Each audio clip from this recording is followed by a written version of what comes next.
Hello. അപ്പോൾ വിഷു കഴിഞ്ഞിട്ട് രണ്ടാമത്തെ ദിവസം ഞങ്ങൾ പോണത് തറവാട്ടിലേക്കാണ് കേട്ടോ. സാധാരണ ഞങ്ങൾ വിഷുവിൻ്റെ അന്ന് തന്നെ, വിഷു ആയാലും ഓണം ആയാലും വേഗം ഇവിടുന്ന് ചോറുണ്ടിട്ട് അങ്ങോട്ട് പോകാറൊക്കെയാണ് പതിവ്. പക്ഷേ ഇപ്രാവശ്യം അമ്മയ്ക്ക് എന്തോ ഭയങ്കര ക്ഷീണമൊക്കെ ആയതുകൊണ്ട് ഒന്ന് ഹോസ്പിറ്റലിലൊക്കെ കാണിക്കേണ്ടൊക്കെ വന്നിട്ടുണ്ടായിരുന്നു കേട്ടോ. അപ്പോൾ എന്തായാലും രണ്ടാമത്തെ ദിവസത്തേക്ക് വെച്ചു പോക്ക്. അങ്ങനെ ഞങ്ങൾ അങ്ങോട്ട് തറവാട്ടിക്ക് പോവുകയാണ്.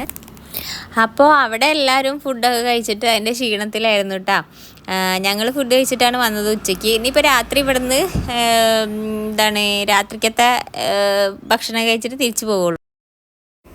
അങ്ങനെ പിന്നെ ഞങ്ങളെ കണ്ടപ്പോൾ ഓരോരുത്തരായിട്ട് ഇങ്ങോട്ട് പുറത്തേക്ക് വരൽ തുടങ്ങി. പിന്നെ എല്ലാവരും ഉണ്ടായിരുന്നു കേട്ടോ, ഞങ്ങൾ മാത്രം എത്താൻ ലേറ്റായിപ്പോയി. അങ്ങനെ നന്ദുട്ടനും പിള്ളേരും ഒക്കെ വേറെ ലോകത്ത്, ഞങ്ങൾ വേറെ ലോകത്ത്. ഞങ്ങൾ കുറേ മാങ്ങയായിട്ടാണ് വന്നിട്ടുണ്ടായിരുന്നു കേട്ടോ. വീട്ടിൽ കുറേ മാങ്ങയുണ്ട്. അപ്പം ഞങ്ങൾക്ക് ഇത് വലിയൊരു ഇതൊന്നുമല്ല, കാരണം നമുക്ക് എപ്പോഴും കിട്ടുന്ന സാധനമാണല്ലോ. പക്ഷെ ഇവിടെ എത്തിയപ്പോഴാണ് ഇതിൻ്റെ ഒരു ഡിമാൻഡ് മനസ്സിലായത് കേട്ടോ. എല്ലാവരും ഭയങ്കര മാങ്ങ തീറ്റിയായിരുന്നു കേട്ടോ. പ്രത്യേകിച്ച് എൻ്റെ അമ്മായിൻ്റെ ഇളയ മോള് കോഴിക്കോടുള്ള, നിങ്ങൾ ഡെയിലി കാണുന്നവർക്ക് അറിയുണ്ടാവും, കോഴിക്കോട്ടേക്ക് അവളെ കല്യാണം കഴിച്ചിട്ടുള്ളത് സന്ധ്യ. അപ്പോൾ ഓക്കാണെങ്കിൽ മാങ്ങ കണ്ടപ്പോൾ ആക്രാന്തമായിരുന്നു കേട്ടോ. എത്ര മാങ്ങ തിന്നെന്നറിയില്ല, അത്രയും തിന്നിട്ടുണ്ട്.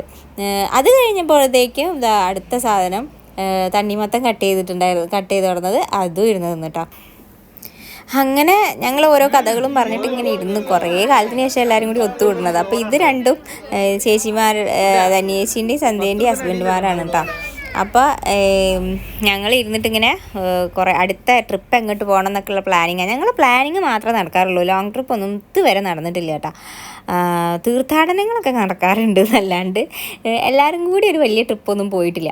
ഇതിപ്പോൾ പോണത് എങ്ങോട്ടാണ് വെച്ചിട്ടുണ്ടെങ്കിൽ നമ്മൾ സ്വന്തം അഴിമുഖത്തേക്ക് കേട്ടോ. ഇപ്പോൾ പെട്ടെന്ന് പോയി വരാൻ വല്ലോടം ഉണ്ടോയെന്ന് ചോദിച്ചു ലാസ്റ്റ് അങ്ങനെ ഇറങ്ങിയതാണ് അഴിമുഖത്തേക്ക് കേട്ടോ.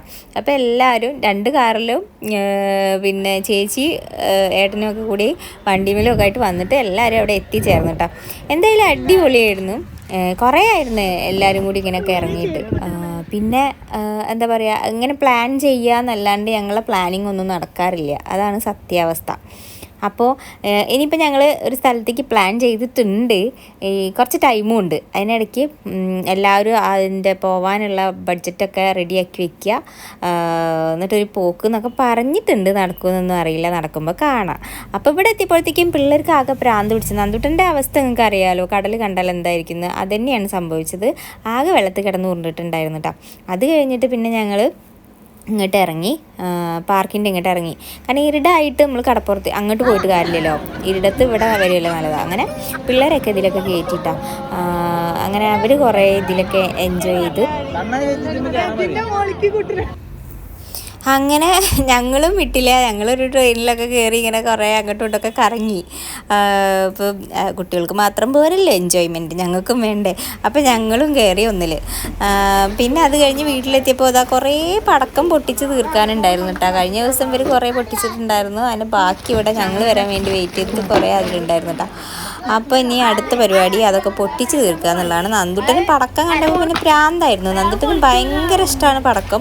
എല്ലാ മക്കൾക്കും അങ്ങനെ തന്നെയാണ് തോന്നുന്നത്. പക്ഷേ ഒരു പ്രാന്താണ് കേട്ടോ പടക്കം എന്ന് പറഞ്ഞിട്ടുണ്ടെങ്കിൽ. അപ്പോൾ പിള്ളേർ ഇതൊക്കെ എടുത്ത് നിരത്തുണ്ട്. പേടിയായിട്ട് ഞങ്ങൾക്ക്, കാരണം പിള്ളേർ ചെക്കന്മാരാരും ഇങ്ങോട്ട് എത്തിയിട്ടില്ല. ഇവരിതൊക്കെ എടുത്ത് പരത്തുന്നുണ്ട്. പിന്നെ ലൈറ്ററും കാര്യങ്ങളൊന്നും അടുത്തൊന്നും ഇല്ലല്ലോ എന്നുള്ളൊരു സമാധാനമാണ് ഉണ്ടായത് കേട്ടോ.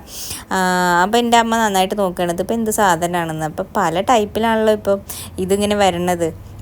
അപ്പോൾ ഞങ്ങൾ പൊട്ടിക്കാൻ റെഡിയായി. പിള്ളേർ ലൈറ്റും പൂത്തിരിയൊക്കെ എടുത്ത് കത്തിക്കാൻ തുടങ്ങി. പിന്നെ ഒരു ചടപട കുറേ പടക്കം പൊട്ടിച്ചു. അത് കഴിഞ്ഞിട്ട് പിന്നെ ഞങ്ങളെല്ലാവരും ഇത് കണ്ടിട്ടും പൊട്ടിച്ചിട്ടും ഒക്കെ ക്ഷീണിച്ച് ലാസ്റ്റ് എനിക്ക് ഏറ്റവും ഇഷ്ടപ്പെട്ടത് ഇതാട്ടോ ഈ സാധനം. എനിക്ക് അതിൽ പൊട്ടിച്ചതിൽ ഏറ്റവും ഇഷ്ടപ്പെട്ട സാധനം ഈ ഒരു പടക്കമാണ്. നല്ല ഭംഗിയുണ്ടായിരുന്നു കേട്ടോ. അത് ഒരു വെറൈറ്റി, കുറേ സമയം ഉണ്ടായിരുന്നതിനും നല്ലൊരു ഭംഗി, എനിക്ക് ഇഷ്ടമായി, നല്ല ഇഷ്ടമായി. അങ്ങനെ ഞങ്ങൾ കണ്ടോ അലമോളും അമ്മവും കുറച്ച് ഉള്ളിലേക്ക് കയറിയിട്ടുണ്ടായിരുന്നു. കാരണം ഇതിൻ്റെ പുക ഇങ്ങനെ ശ്വസിച്ചിട്ടേ അതിൻ്റെ ഒരു ഇതുണ്ടാ വിചാരിച്ചിട്ട്.